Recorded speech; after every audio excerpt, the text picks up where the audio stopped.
Freedom Writer's Diary, Diary 4. Dear Diary, dang! It's the second week of school, and I'm already getting busted up because of people I hang with. A fight broke out today. I don't know how it started. It happened so quickly. Rumor has it that a little freshman got punked a couple of days ago, and her gang was planning to retaliate. I heard people were even planning to bring bats to school with them. I was hanging out with a couple of friends when the fight broke out, and like every other kid on campus, I wanted to see it up close. I moved closer and closer until I got too close. Before I could move away, I felt a fist hit me straight in the face. What are you supposed to do when someone swings at you? Swing back. After what seemed like hours, but I'm sure were only a few minutes, the fight continued to grow. By this point, my nose was bleeding, but other than a few bruises, I was okay, seeing as how I wasn't on the floor getting the beat out of me. Then I heard someone say, "Watch out!" Everything from that point on was in slow motion, like a low-budget kung fu movie with bad voiceovers. A football helmet had nailed me, and I blacked out. When I came to, everybody was shouting, "Run, run!" Run? Why? Then I saw half of the school staff running toward the scene of the fight. I wasn't about to stick around to get blamed for starting the fight, so I pulled myself up and ran. It's kind of sad when you have to run away from something that isn't your fault. Since I'm Mexican and Mexicans are involved in this stupid race war, I figured no one would have listened to what I would had to say anyway. I'm not a bad person, but because of my friends, I get blamed for stuff I have nothing to do with. I really don't know how I made it through the rest of the school day. Hell, I don't even know how I made it to my next class. I couldn't see straight, couldn't walk straight. All I know is that after the fight today, the really gonna hit the fan on the streets of Long Beach. Diary 5. Dear Diary, for many, it's the start of a new day, but for me, it's the continuation of a nightmare. Every day before I leave, my mom me persina with the sign of the cross, praying that I come home safely. Going to school is less of a problem because that's when the city sleeps. But on my way home, it's the whole other story. I'm 14 and people think I should be scared because I'm surrounded by violence.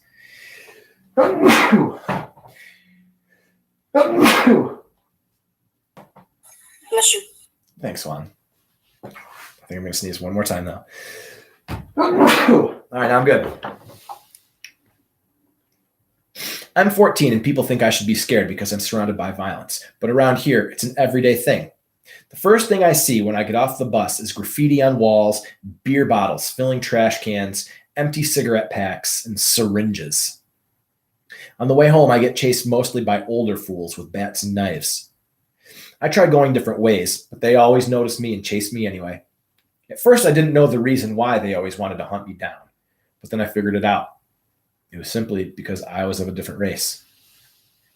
I figured I had to go and find a way to protect myself from these fools, and the only way was to get a gun.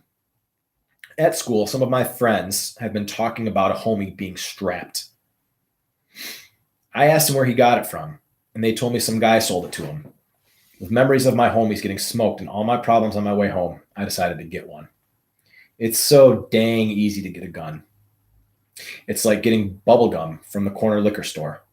All you need is $25. All I had to do was ask my parents for money to buy school supplies. It was easy, because in the hood, for the price of a backpack, you can get a gun, a couple of rounds, and probably have some money left over. The next day, I met my friends in the bathroom and I brought a 22 caliber with a clip. I quickly stashed it into my backpack and left. The whole day at school, I couldn't keep my mind off my new gun. I felt like a little boy with a shining new toy. When school was out, I began my journey home. I got closer to my stop. I looked out the window and saw the guys were waiting for me. Then I thought to myself, dang, here we go again. I got nervous and my hands began to sweat. I opened my backpack, took the gun out and put it in my waist. Then I slowly walked to the back and waited for the door to open. As I walked off the bus, they began to call me names. What's up, SA? What's up, fool? F those guys. I kept on walking. I checked out of the corner of my eye and saw that one of them was eager to catch up on me. Usually, I would have run, but this time I had a gun. I knew they were getting closer, so I turned around, reached for my gun, took it out, and pointed the gun at his head. Luckily, he ducked and ran, because I didn't want to smoke him. The others were still after me, but once they saw I had a gun, they also ran.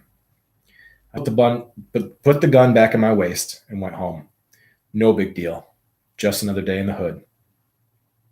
The next afternoon, when I got off the bus, the guys weren't waiting for me.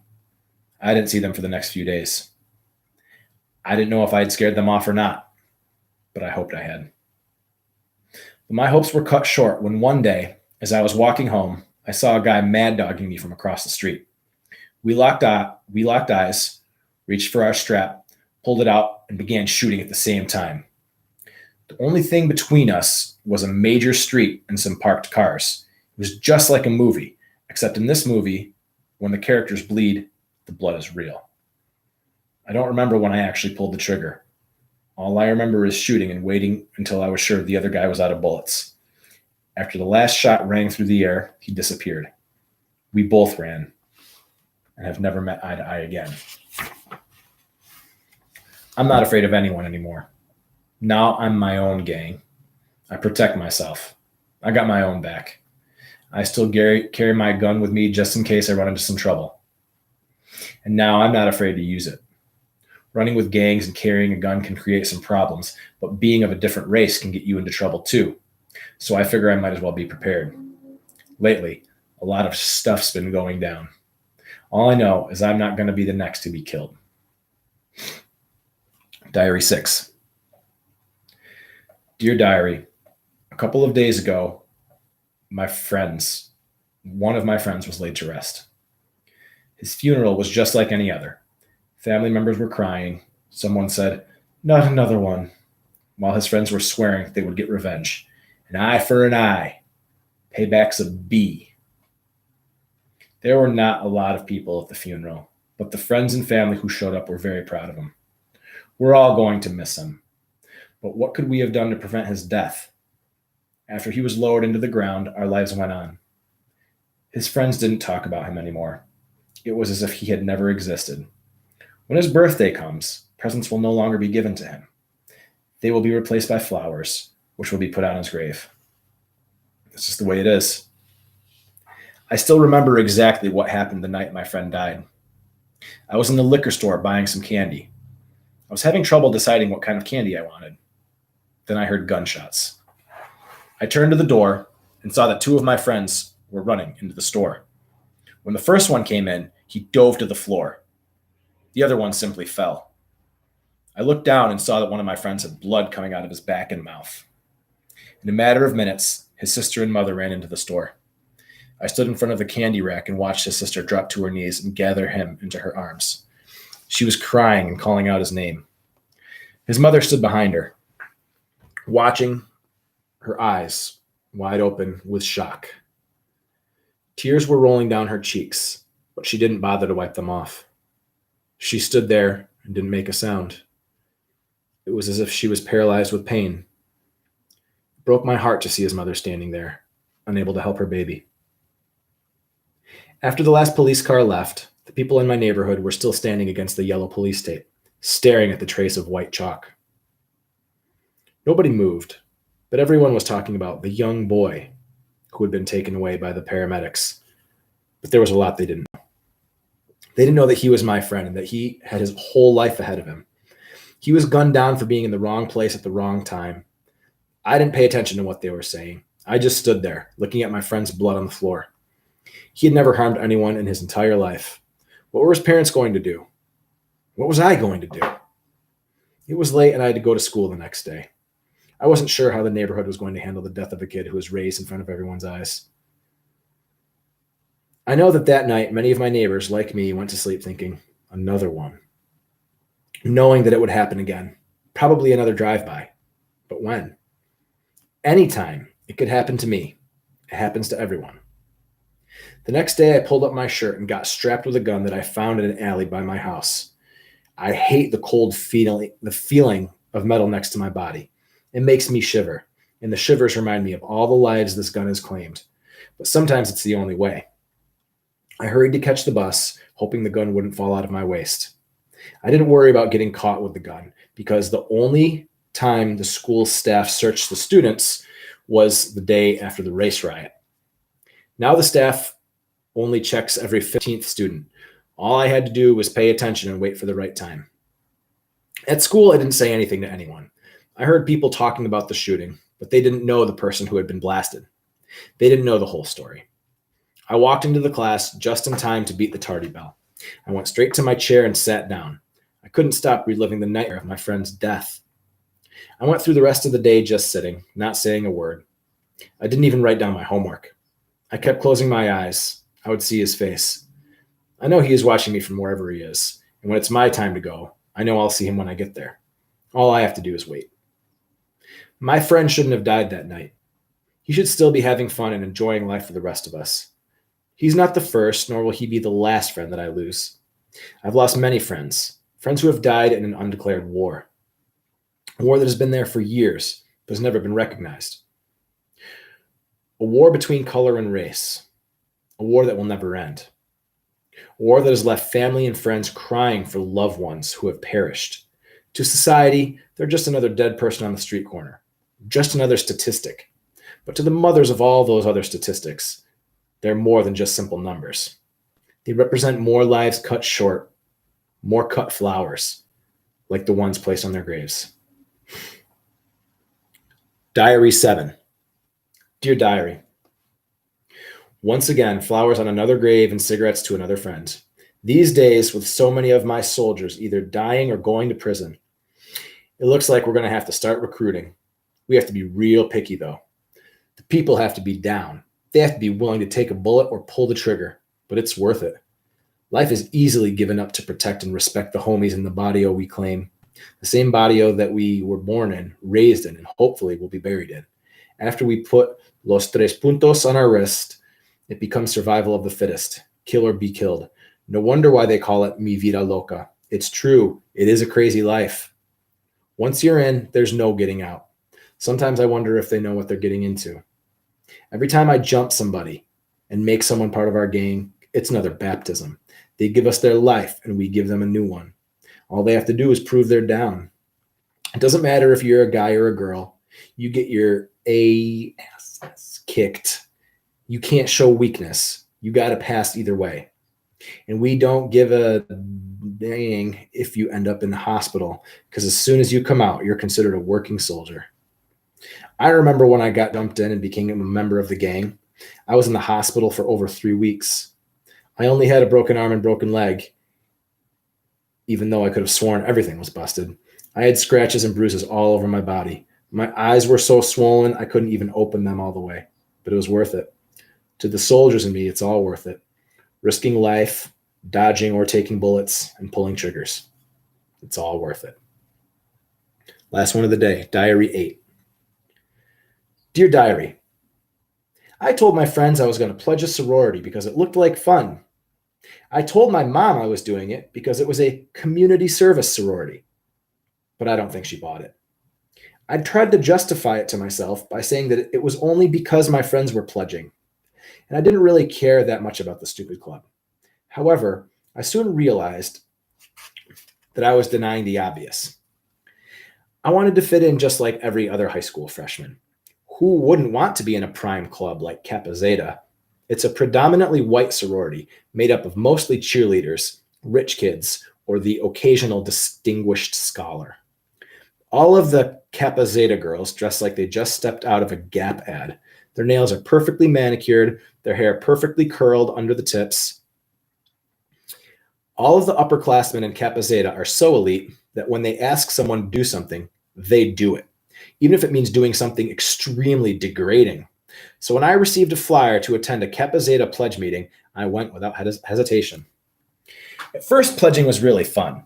All of the members were really friendly. and they gave us gifts and sweatshirts with the sorority symbol on it, like they were trying to lure us in. But after the novelty wore off, things started getting hard. The members held a traditional interview called questioning. They'd take us into a room in twos and ask the most embarrassing questions imaginable. As my partner Sarah and I waited to go in, we saw previous couples come out crying. We soon found out why. Fortunately, I am practically sinless. Everybody knows that I'm the girl who's really shy and practically faints at the sight of a boy. So when the members started asking about our sexual experiences, I had nothing shameful to say. But Sarah's boyfriend is a senior, and all of the members knew the kind of things the senior men did with freshman girls. The second they brought up Josh, Sarah started crying, bawling, because she knew that what they were going to ask her. You'd think the members would have tried to comfort her, or at least stopped asking about him, but they just ignored her tears. I guess the point of questioning is to see how strong or weak the pledges were. So they just kept probing her with personal questions and rude comments. They couldn't have cared less if they were really hurting her. They even prepared a baseball cap with SLUT painted on the front that the girls who had boyfriends had to wear at school. After questioning, a lot of the pledges dropped out, including Sarah. They blamed it on their parents or the club being stupid. Maybe it was, but after Sarah quit, things were different. We weren't really friends with her anymore. It wasn't intentional. I guess it was just because we were all going to be in Kappa Zeta, and she wasn't. The rest of the pledges and myself thought the worst was over. Little did we know the worst was yet to come. Pledge night was the scariest part because the guys got involved. Technically, they weren't allowed to tell us what to do, but they did anyway. We had to listen. If we didn't, it meant dismissal from pledging. I was really scared to go one particular pledge night because they told us to wear clothes that could get messed up. That night, we met at the fountain in the park at 8 o'clock. As soon as everyone arrived, they made us lie down on the ground and sizzle like bacon. I thought, I can live with this. It might even be fun. I was perfectly content with sizzling like bacon, but I looked to the right and I could see my friend Shannon.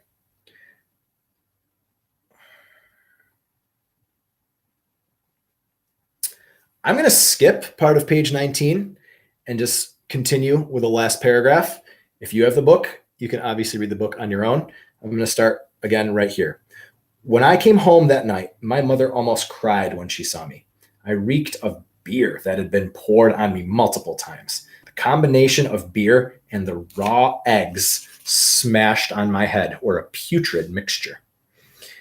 There was a wretched taste in my mouth from the food coloring the members used to make us remember their names, and my clothes and face were stained green. They made us run a mile from the park to the beach, so I was covered in sand and still gasping for air. Then I started to cry. Not because of the smell or my stained clothes, but because there was no way out. I had gone through so much already that it would have been pointless to quit now. Besides, I didn't want to end up with no friends like Sarah. I reminded myself that soon it would be over and that I wasn't even treated as badly as some girls.